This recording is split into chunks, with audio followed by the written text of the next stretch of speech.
कि लाहौर और गिरदोनवा पे बसंत मनाई जाएगी और फरवरी के पहले हफ्ते में बसंत मनाई जाएगी।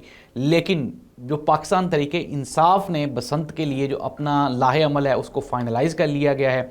अभी हमारे कुछ सोर्सेज ने हमें ख़बर दी कि इमरान खान की तस्वीरें, कैदी नंबर 804 की तस्वीरें और इसके अलावा पीटीआई के झंडे वो आपको पूरे पंजाब में दिखाई देंगे। और लगता तो यही है कि अगर मोहतरमा मरीम नवाज़ साहिबा को गुस्सा आ गया तो फिर कभी पाकिस्तान की तारीख में बसंत नहीं होगी, क्योंकि इमरान खान का नाम जहाँ पे भी आता है ये उस जगह से, उस चीज़ से, उस मुकाम से ये गुजरता ही नहीं है। तो अब चूँकि बसंत है और पंजाबियों का फेवरेट लीडर कौन है?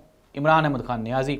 अभी केपी के वाले बेचारे यहाँ पे आए, वो केपी के की मरकज़ी क़यादत जिनको कोई जानता ही नहीं है, तो उनको इतनी पॉपुलैरिटी, इतनी पजीराई पंजाब में मिली जितनी मोहतरमा मरीम नवाज साहिबा जो कि हर रोज़ 4 नए प्रोजेक्ट्स का इफ्तिताह करती हैं उनको भी नहीं मिल रही।